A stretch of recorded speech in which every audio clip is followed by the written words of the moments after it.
Okay, sorry. I'm a little weird. Sorry. But have you ever been in a spot in your life where you thought everything was going fine? You thought you were on the right path. You were praying, you were pushing, you were doing your best, your complete best. No slacking, no nothing. And in the blink of an eye, everything just got away from you. Sucked, don't it? That's where I am right now. Hi, my name is Bree. Come chat with me.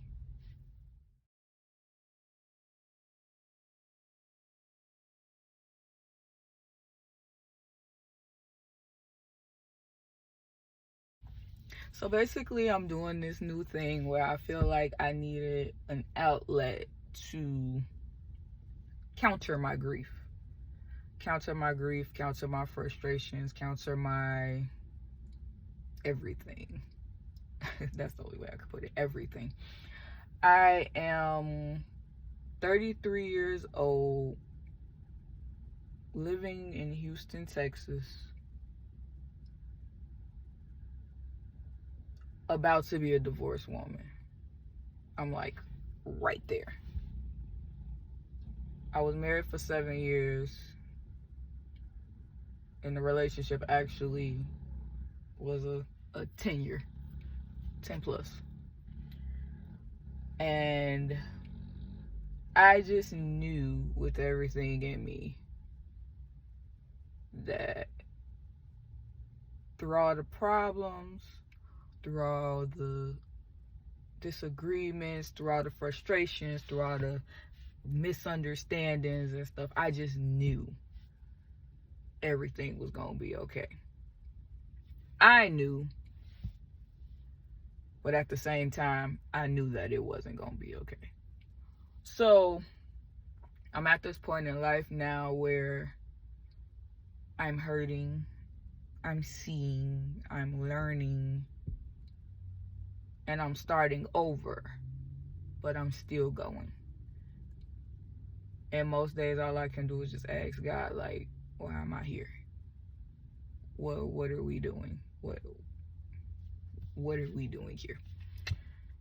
And some days it's like I feel like He doesn't answer. But I'm learning to rest assured in knowing that with God, even in no answer, there really is an answer. It's just not time for the answer. And I know we say, well, how can it not be time for an answer? There's always time for an answer. Sometimes you're not ready for your answer. You're not ready for that no. You're not ready for it's not time yet. You're not ready for this was going to kill you before you even get started. You're not ready for that. You don't want to hear that. So instead of just beating you down with it, God, be quiet. And then as you go, and as you learn, and as you grow, and as you see, He'll slowly start to answer you little by little by little. And I feel like that's where I'm at right now.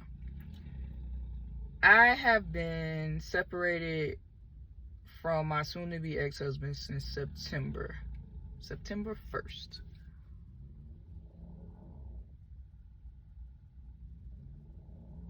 The decision and the agreement to leave came about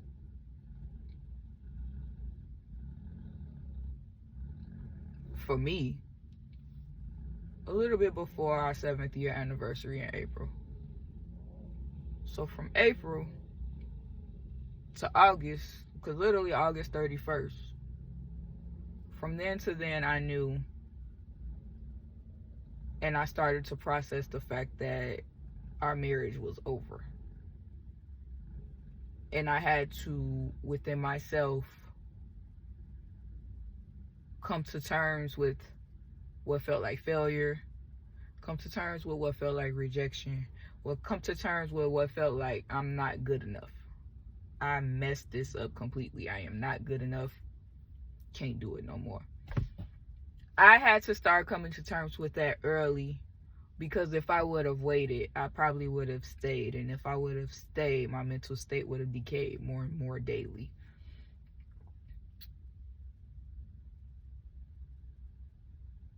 My ex-husband's in the military. Great guy. Great friend. He just doesn't understand the concept of love in a relationship. And it took me many tears and many arguments, many lonely, frustrating nights to realize that. I thought that I could love him through to enough for him to see where we were going wrong. And it didn't work. Sometimes when a person is made up in their mind that the way that they know is the only way, there's nothing you can tell them and there's nothing that you can show them. And I'm a big-hearted person. I don't like people, but I have a heart for people. And I shouldn't say I don't like people. I'm very introverted. So before I reach out, I'm going to watch you first to see if it's even worth talking to you about anything. But when you have a big heart, you have to be careful, because that big heart will keep you in big mess longer than you need to be. That big heart doesn't let you see.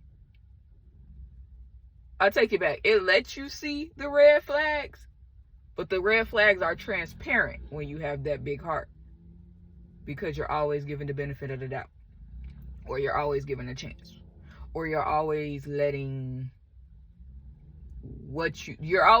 someone's potential overshadow their reality.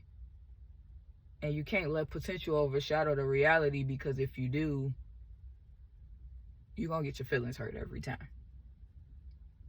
I know this not just from my marriage. I know this from sibling relationships. I know this from friendships. I know this from family relationships. People in general, you have to be careful when you have a big heart. You need to be careful, period. But when you have a big heart, you have to be careful, because you will set yourself up for failure every time. So at this point in life, as the marriage comes to an end, and as papers are signed, and as I have to start all over from square one, I really just thank God that he kept me. Because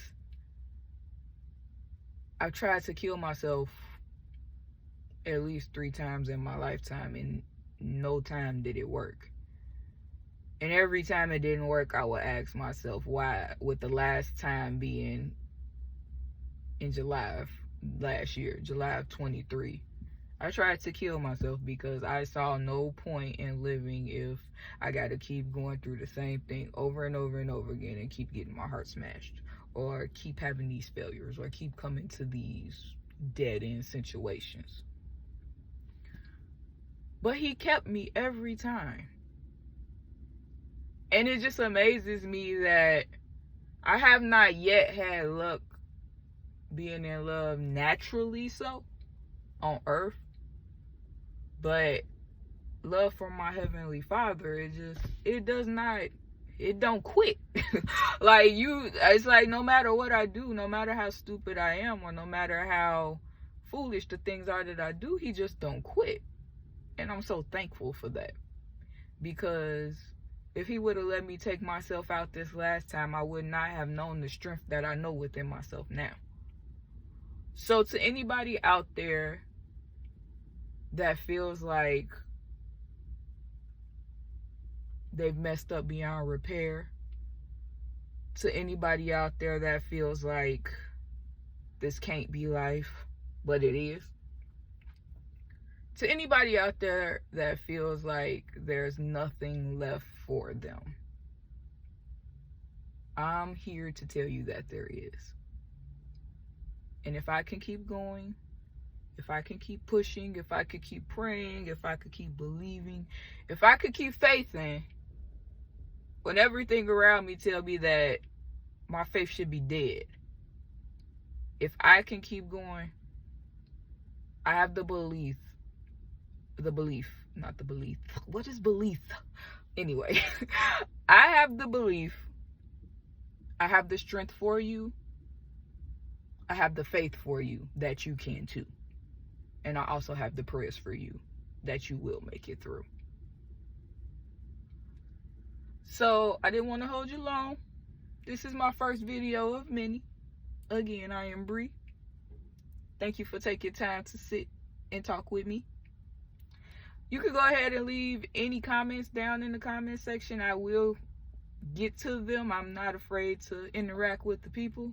If it's anything that you would like to hear me speak about, let me know. I plan to do this often. I don't know how often yet, but I do plan on getting it done. Thank you again. I love you all out there. Be safe.